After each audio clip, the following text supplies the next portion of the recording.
Janta Express is a popular expedition or shipping company in Indonesia, which offers shipping services for various goods with a very wide network, which is for the entire territory of Indonesia. With more than 300,000 service personnel around the world, the Janta Express network reaches 13 countries, including China, Indonesia, Vietnam, Malaysia, Thailand, Philippines, Cambodia, Singapore, UAE, Saudi Arabia, Brazil, Mexico, and Egypt. Janta is a company that was formed through a process and high work ethic that made it a well-known expedition service until now. Janta itself was established on August 20 and 2015 in Jakarta, Indonesia, and is known as the pioneer of 365-day delivery services without holidays. Also, Janta is the first brand in Indonesia to focus on online business by launching the slogan, "Express your online business." In this video, we will interview one of the employees of Janta Garut branch located at Jalan Pembangunan, Sukajata, Kecamatan Tarogong Kidul, Garut, to ask a question about the recruitment and orientation process in this company. Enjoy watching! Assalamualaikum warahmatullahi wabarakatuh. Waalaikumsalam warahmatullahi wabarakatuh. Perkenalkan, kami dari mahasiswa Institut Pendidikan Indonesia Garut. Hari ini ingin mewawancarai salah satu karyawan dari Janta Express untuk memenuhi ujian mata kuliah English for Office Administration. Baik, perkenalkan, nama saya Widya Intan Handayani sebagai pewawancara hari ini, dan juga rekan saya. Dan juga ada satu lagi rekan saya, Hijrin Ahmad Firdaus, yang bertugas sebagai kameramen. Kami di sini akan mewawancarai seputar recruitment and orientation, atau disebut juga rekrutmen dan orientasi. Baik, untuk pertanyaan yang pertama, sebelum memasuki masa rekrutmen, bagaimana sih caranya Anda mengetahui bahwa perusahaan ini sedang membutuhkan karyawan yang posisinya tuh kosong pada saat ini yang Anda isi gitu? Okay.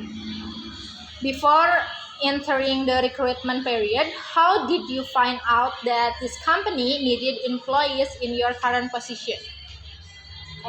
Buat info lowongan kerjanya, saya lihat di salah satu sosial media Infoloker Garut saat itu. Dan ketika melihat kualifikasi, ada kecocokan dari pengalaman dan kualifikasinya yang diminta oleh perusahaan. Baik. Baik. Untuk pertanyaan selanjutnya, ada nggak sih pertimbangan dari Anda pada saat memilih posisi di perusahaan Anda saat ini? Apakah kualifikasi dari gaji, atau citra perusahaan, atau aksesibilitas, atau hal lain yang tepat gitu? What were your consideration in choosing a position in your current company? Was it the right qualifications, salary, company image, accessibility, or something else?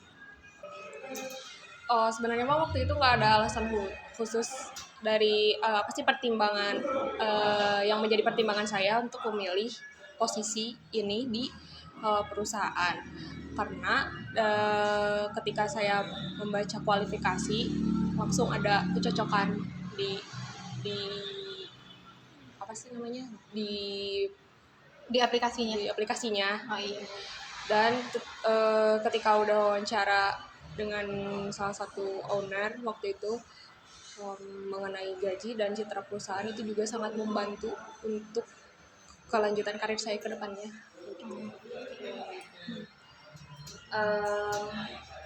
Nah, untuk pertanyaan selanjutnya, apa sih pengalaman Anda selama perekrutan? Seperti misal proses di perusahaan itu apa aja gitu? Apakah ada tes tertulis, wawancara, atau semacamnya? So, what was your experience during the recruitment process at this company? Did it include written tests or interviews or some kind? Oh iya. Setelah saya kirim berkas lamaran secara hard file ya waktu itu, saya mendapat undangan untuk wawancara langsung dengan ownernya. Oh. ya waktu itu. Tapi selama proses perekrutan itu nggak ada tes tulis atau tes khusus gitu.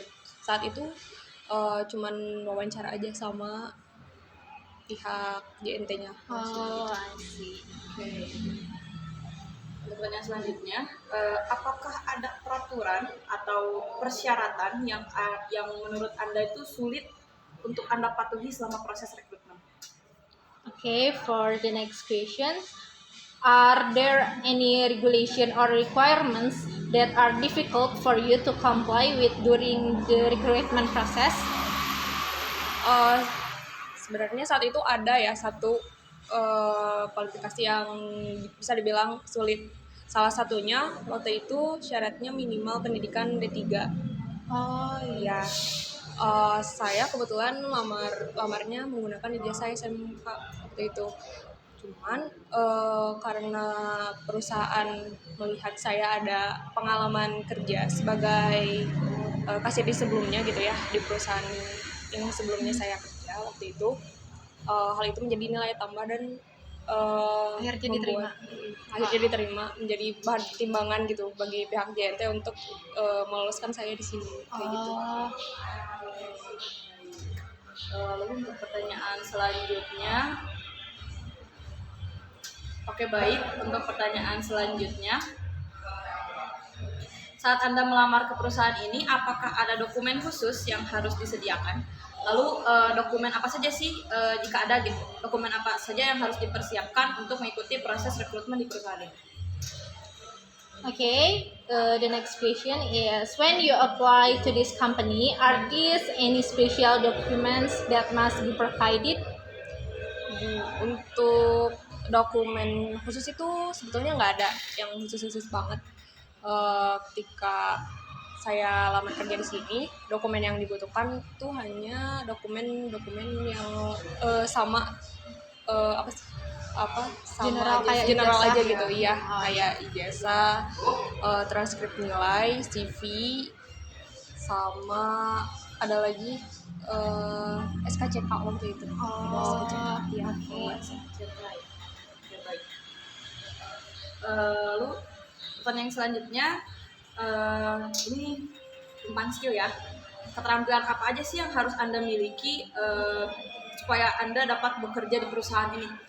Lebih tepatnya di posisi yang Anda tempuh pada saat ini. Okay, for the next question is about skill. What skills must you have to be able to work at this company?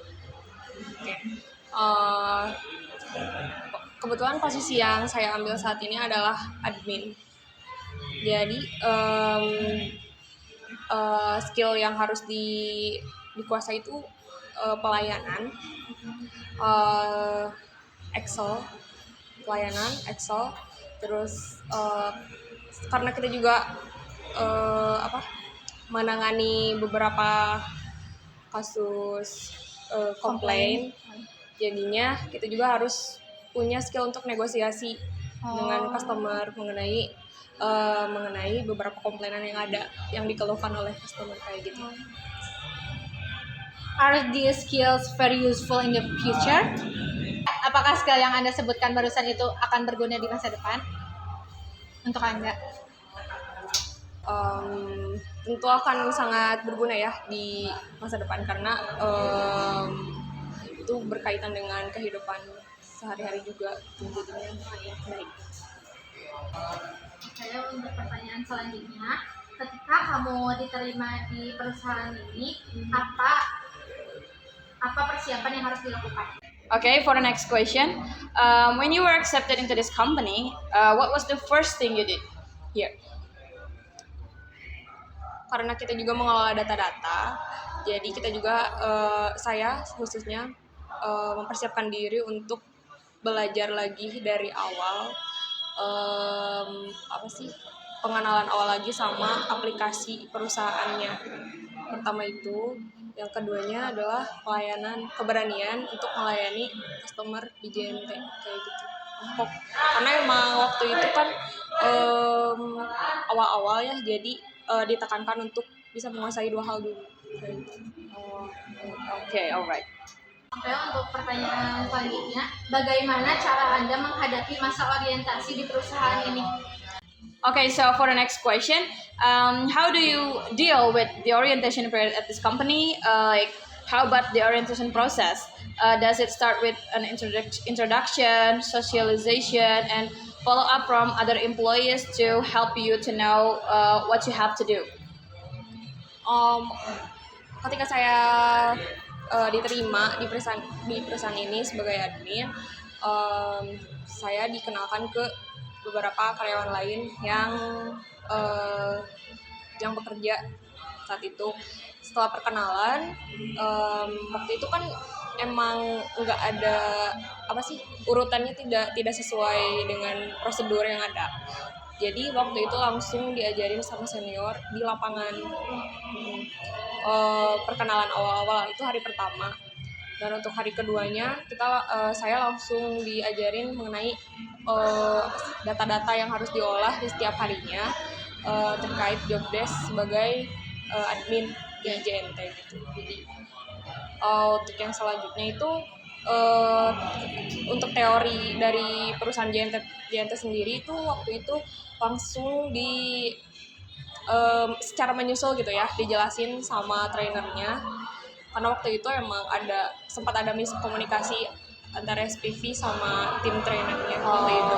Jadi makanya prosedurnya nggak sesuai gitu, tidak berurutan ya. Oke, baik. Untuk pertanyaan terakhir, apa pengalaman Anda saat pertama kali bekerja di perusahaan ini? Bisakah Anda terbiasa dengan budaya di sini, di perusahaan ini, dan bagaimana cara mengatasi adanya perbedaan budaya saat memasuki kantor ini? Okay, so this is for the last question. What was your experience when you first worked at this company? Can you get used to the culture in this company, or if there is the different culture, how do you overcome culture shock when entering a new office? Okay. Yang paling awalnya tuh nggak nyaman karena emang kebanyakan karyawan di sini tuh laki-laki ya. Nah, sedangkan di sebelumnya kan ada perempuannya juga. Nah, pas di sini tuh waktu pertama dikenalin ke tempat kerjanya langsung kan, waktu itu penempatannya di DP Karangpawitan. Dan yang mana di situ saya ini jadi satu-satunya karyawan perempuan di sana. Jadi perlu adaptasi yang lebih ini juga lebih ekstra juga, harus memahami beberapa karyawan yang umurnya itu lebih dari saya gitu. Jauh. Jadi jauh banget. Dan dari situ sih adaptasi ya budaya kerjanya juga budaya kerjanya di sini tuh emang rada gimana ya jelasinnya. Jelasin. Karena kebanyakan laki-laki. Ya, tapi karena perbedaan umur yang jauh, terus gendernya rata-rata itu di sini laki-laki. Kita tuh memiliki banyak perbedaan dari apapun gitu. Jadi sulitnya itu ketika salah satunya itu tidak bisa memahami maksud dari kitanya gitu. Kayak gitu sih lebihnya mah. Sama ada satu lagi itu tentang penanganan customer.